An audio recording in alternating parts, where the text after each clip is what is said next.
Zurück zu einer neuen Folge von Star Trek Resurgence. Und wir sind jetzt im Kapitel Navigational Complexities.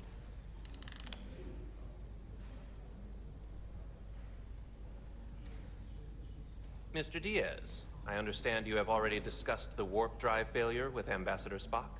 I have. It is imperative that the Ambassador's shuttle be flight ready.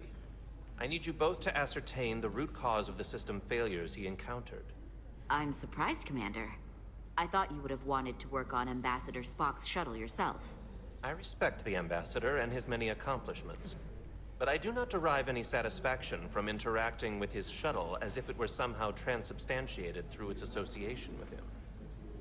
Especially when I have the entirety of this starship to concern myself with. The Ambassador asked me to take a look, and I'm ready to crack this thing open. Good. You could learn from Mr. Diaz's focus.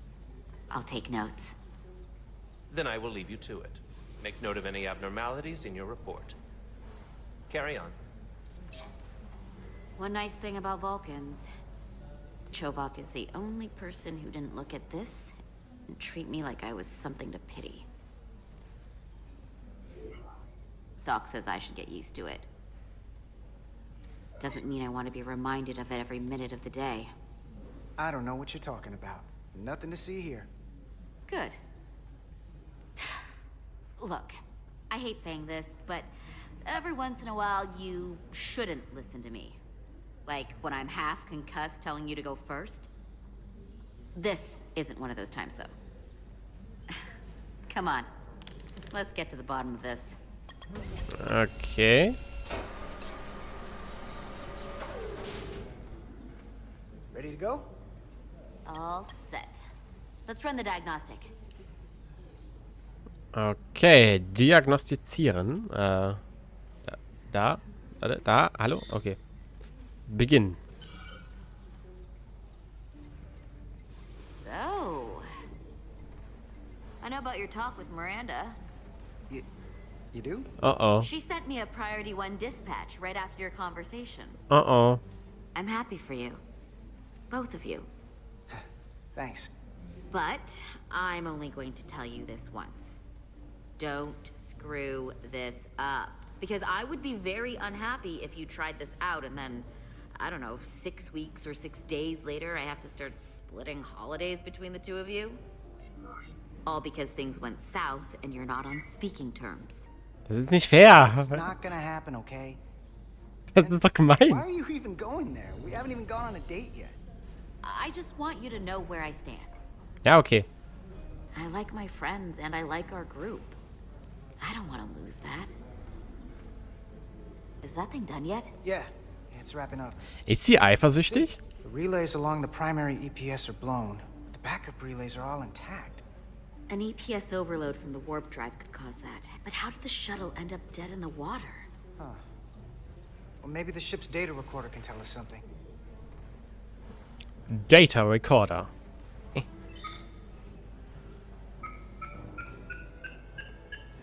Here. Aha. We're only about 8 minutes from their plotted warp point. No faults, just those warnings. What are they? Subspace variance out of tolerance. What does that mean? It means the main navigation array lost sight of space somehow. Will the array going offline cause that? Yes, but it should have also thrown a fault code. Mhm. The warp field became inverted suddenly. I've seen this happen when the center warp coil cracks. A cracked warp coil throws a fault code. Still, we should take a look. There was a complete warp cascade failure. Wow, they're lucky the shuttle didn't turn inside out. Makes me think the computer panicked on the warp field equation. Any one of these failures should have thrown a fault. If it was caused by a system failure. None of this caused the relays to blow. Roll forward to when that happened. Yes, ma'am. So here, they take a moment to get their bearings and they attempt to re-engage the warp drive. There. That's the relays blowing. And look, there's another warp system alert. they're all the same. Subspace variance out of tolerance, or warp inversions. Finally, there's a complete warp cascade failure. Then it's one of two things. Either a warp coil is cracked, or the navigation array is offline. That makes sense. Divide and conquer. You want to check the warp coils or the navigation array? I'll check the other. Let's not overcomplicate this. Ich One of these übernehme systems is likely broken. ich übernehme die Navigation. I'll check the navigation array.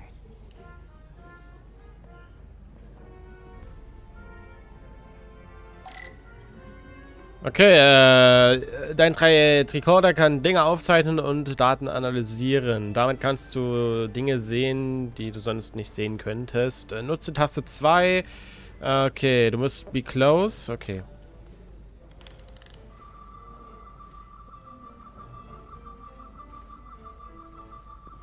Aha. Bin ich close enough? Okay, einige Objekte, die du scannst, werden einen Tiefenscan aktivieren. Während eines Tiefenscans nutze Taste Q und E, um zwischen den beiden Scan-Methoden zu wechseln. Was? Die Modusindikatoren werden blinken. Die Modusanzeigen werden blinken, wenn es da ein Objekt gibt, den man in dem Modus finden kann. Okay. Tiefenscan. Ah.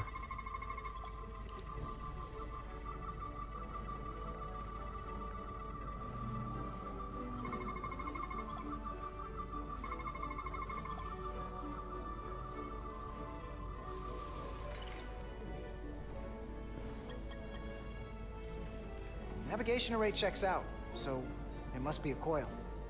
Except it's not. Checked and double-checked. Well, the readings don't lie.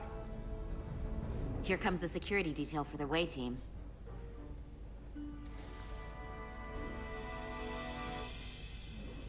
Woo!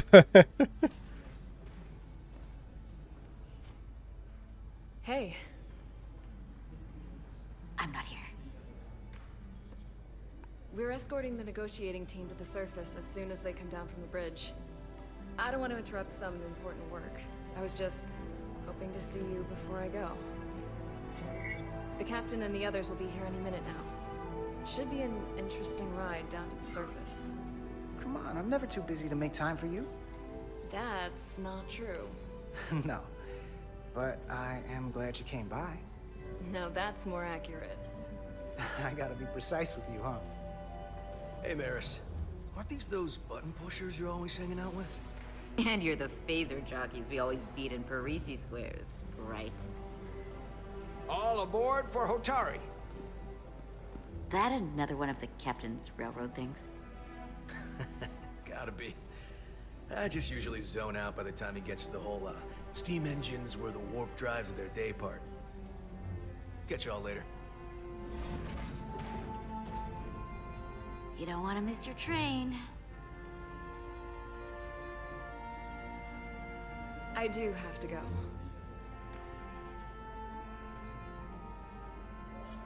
Not gonna lie, I'd rather not leave right now. More important things Twist. on my mind.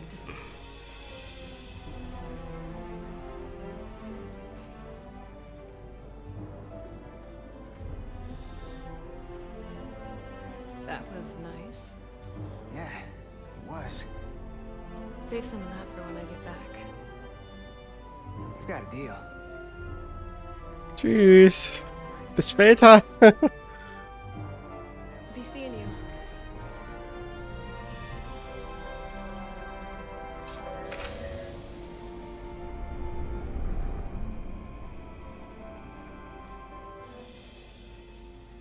Etzelar de Diaz. If you could float back down to reality, we still have a ways to go. All right, where were we? So, the warp coils in the navigation array are fine, but the nav computer doesn't seem to think so. I'm out of ideas short of field stripping the shuttle from bow to stern. You wanna take this out of the shuttle and throw it on the bench? Oh, real hands-on maintenance. I like it. Okay, the nav computer is patched into the ship. The ship's computer can double-check our work. If the shuttle's nav computer is putting out false data, we'll know it. Let's run through the shuttle's logs again. Running now.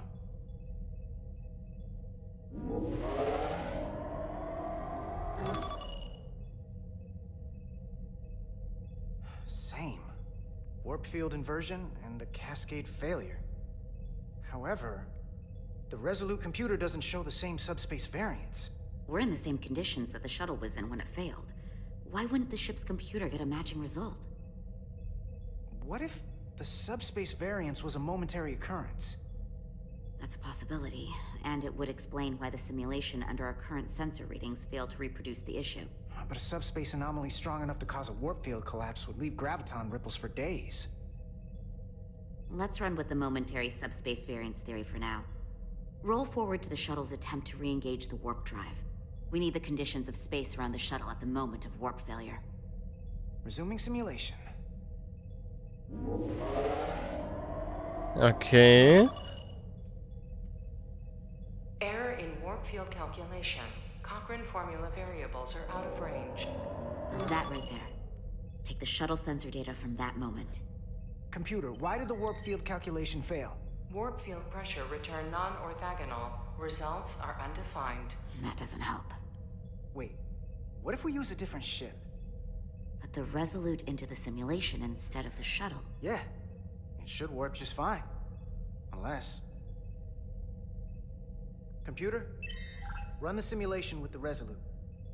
Resolute simulated. Computer, give me manual control on the warp power. Static field intensity, warp 1.1. 1.2. 1.3. Warp pressure is destabilizing. Error in warp field calculation. The warp drive has experienced a system-wide cascade failure. Warp field collapsed. Subspace variance is out of tolerance. Cochrane formula results are undefined. Bingo. What-o? The same moment when the shuttle failed to warp, so did the ship. Whatever happened to the shuttle just happened to us. The Resolute will not sustain warp. We can't leave Hotari space. Oh.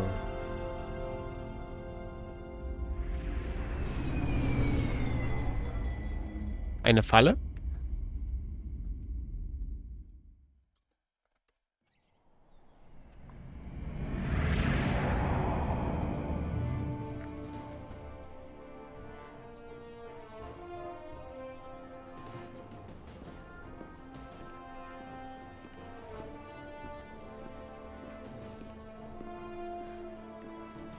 Sitz der Macht. Ambassador Spock, Captain Solano, welcome to Hotari. We are honored you've come. My name is Tylos Altaris, Minister of Diplomatic Affairs. The honor is ours, and this is Commander Jara Rydick, first officer aboard the USS Resolute. You'll find she has a keen mind and unique insight into the dynamics between the Hotari and the Illydians. We are honored to be here as representatives of the Federation. I'm so glad. These must be the representatives of the mighty Federation, the reigning authority in the galaxy. Or so we've been led to believe. Whether that's true or not remains to be seen. But either way, we're grateful you've made the time to come to our little corner of the universe. And you are? This is Galvin, and this is Citron, the heroes of the revolt in the mines.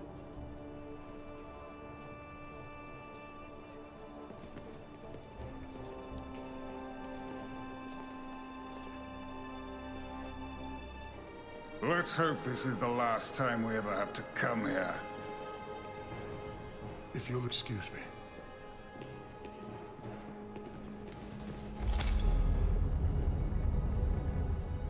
I think we're about to begin. Did you hear the arrogance from that guy? I don't know what we're walking into here. But that guy was something. That may be true. But let's keep an open mind going into the negotiations. Hopefully he's just one voice amongst many. Then let's hope he's the outlier. The Hotari have invited us as their guests, so we must show them the proper respect.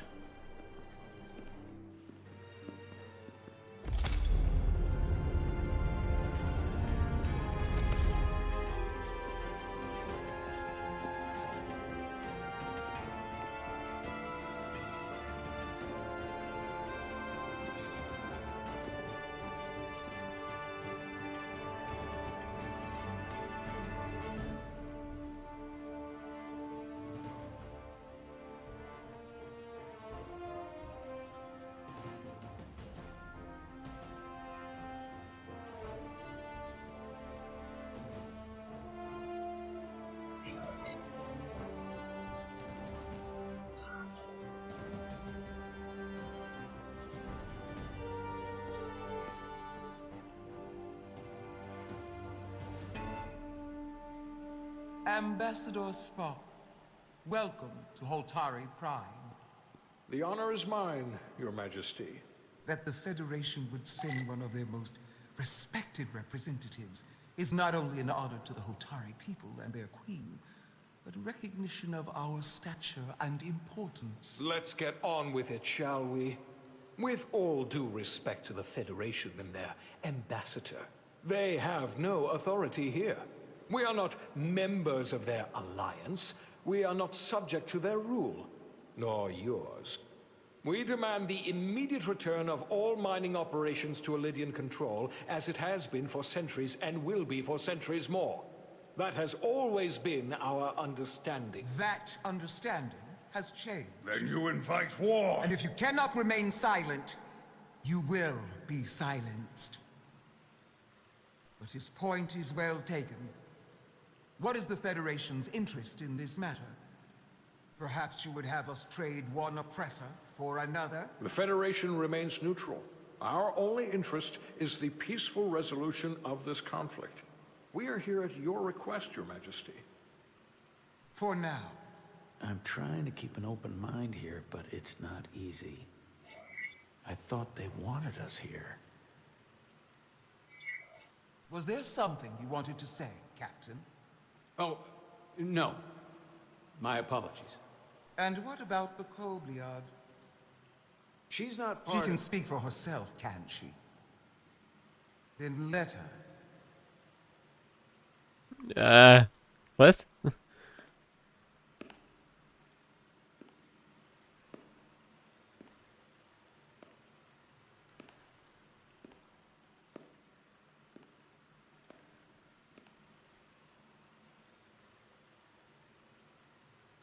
Now then, what is your name? Commander Jara Rydek, Your Majesty. Being a Kobliad, you would know better than anyone. Your people suffered brutal treatment at the hands of the Cardassians. Their injustice towards the Kobliad is as unimaginable as it is unforgivable.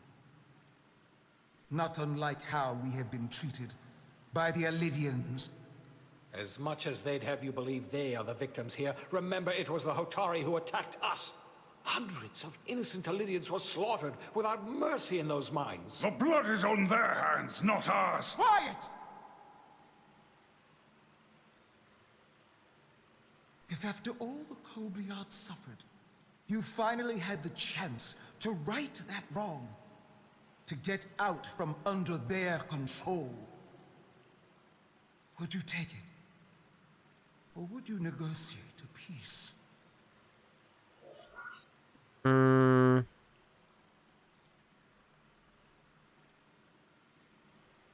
Boah. I can't speculate on something that never happened, Your Majesty. Sadly, that opportunity never came for the Kobliad. No, it did not. But we'd be wise to learn from their example, before we too find ourselves facing extinction. The Federation is the most powerful, most advanced alliance in the galaxy. It's widely known we have an abundance of dilithium in our mines. And it's in your interest to secure a steady supply. Your Majesty, if I may. Ambassador Spock would have us believe you're here as a neutral party in the interest of peace. So why are you really here? I want the truth, not your Federation rhetoric. As Ambassador Spock has said, we've come seeking a peaceful resolution to this conflict, and have no interest in your dilithium. I'm not nearly as naive as you must think. The Federation has done business with the Elydians for decades, which makes me question your motives. What they haven't said, but cannot deny, is a simple truth. The dilithium trade would not and will no longer exist without Elydian involvement. We created it for the benefit of everyone, especially the Hotari. We've given them warp technology. We've let them share in the profits. We've made their lives infinitely better than before dilithium was discovered. All of that goes away if the Federation turns a blind eye to their treachery. That is enough of your lies! The Hotari are quite capable of running the mines. We've done so for centuries. Don't tell me, who deserves control of the dilithium trade and the mines on Tau? Who should the Federation recognize? The Hotari or the Alidians? Weder noch. Oh Gott, jetzt muss ich wählen. Only be one or the other, not both.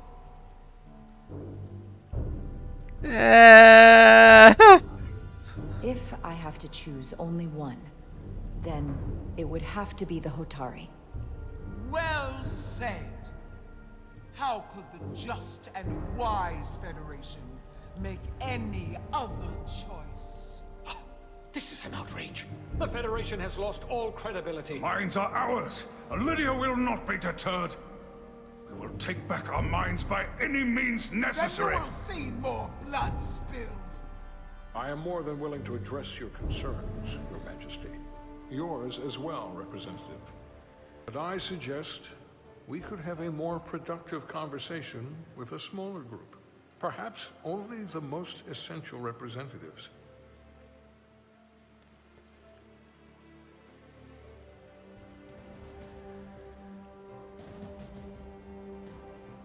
I suppose there is some sense to that.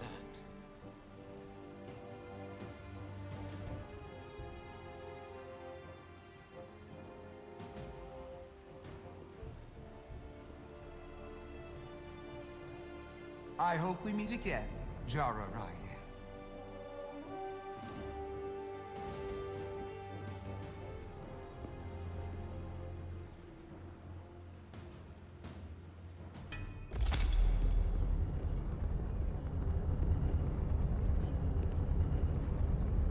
Spock and I will cover everything on the diplomatic front. You make nice with the locals and see if you can get some answers. We need to find out why the Hotari are so willing to risk war. What happened in those mines?